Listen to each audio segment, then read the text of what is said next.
From the trading desk of dailyforex.com, this is Christopher Lewis looking at the euro for the September 14th session. Now, looking at the euro dollar, I'm actually going to look at the euro dollar and the euro yen in this video today, and I'll show you why here. Looking at the euro dollar, we can see that with the Federal Reserve expanding its easing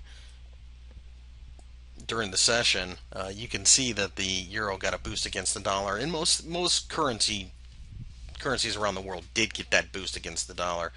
We currently see the 128 area as an area that could offer support. There's a little bit of a cluster there, and we also have the 200-day EMA here on the chart, which is right around the same area. So it would make sense that this supportive area could be an area where you'd expect to find, if prices do get down there, that maybe the buyers will step in.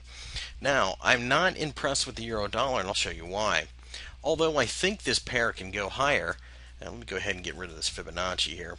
Although I think this pair can go higher, one thing that would have me concerned and thinking that this pair would at least be a laggard when it comes to euro strength is the fact that we do have this descending triangle which has its base, its support at 130, and this should cause resistance. And in fact, that's exactly where we stopped during the session. Now, whether or not we break through is a whole different conversation, but if you look at the meat of this noisy area, we're talking about another 350 pips or so. So if this pair does rise in value, and I do think that it could, it's going to have a little bit of a messy path forward. Now contrast that with the euro against the yen. This is an interesting situation because, a little background, the dollar-yen pair fell rather precipitously during the session on Friday and mysteriously bounced at the 77 handle. There is a lot of speculation that the Bank of Japan is clandestinely intervening in that pair, and they may have seen the reaction and it was something they didn't like. Nonetheless, we know that the Bank of Japan is working against the value of the yen. They now know what the Fed's doing, and they now know what they're up against because the Bank of Japan is trying to kill off its own currency, trying to devalue it, much like the Federal Reserve is. So that's an interesting pair, the dollar-yen, because it's a dichotomy that suggests that we are trying to find two losers, and whoever the biggest loser is the biggest winner. Kind of a strange thought process, but that's how it is. So when looking at this pair, we have that in the background with the Bank of Japan working against the yen. We had a very interesting day as well on Thursday as we formed a hammer. And this hammer is right around the 100 level, which is a large psychological number.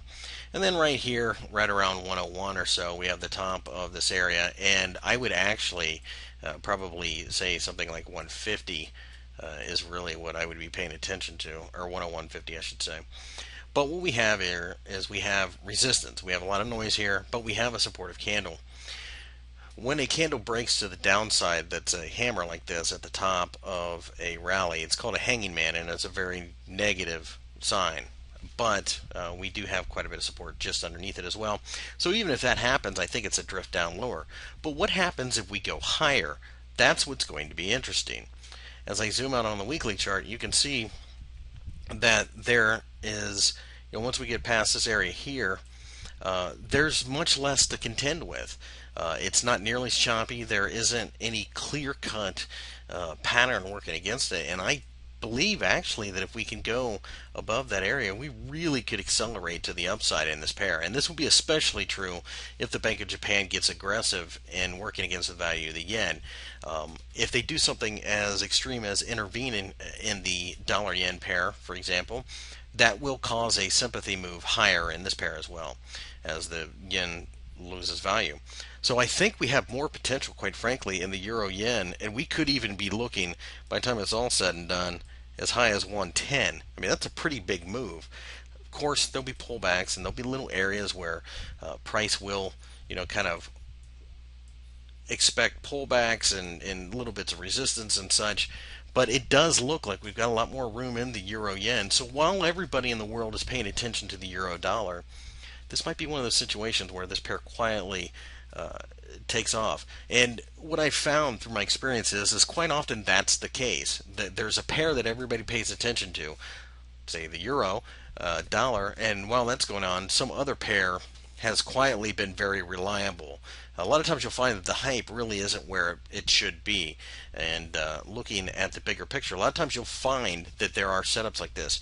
Granted, this is, nothing's 100%, but this, if we do manage to break above this mess here, really there's not a lot in its way, unlike the euro dollar, who has very obvious resistance right where we are at.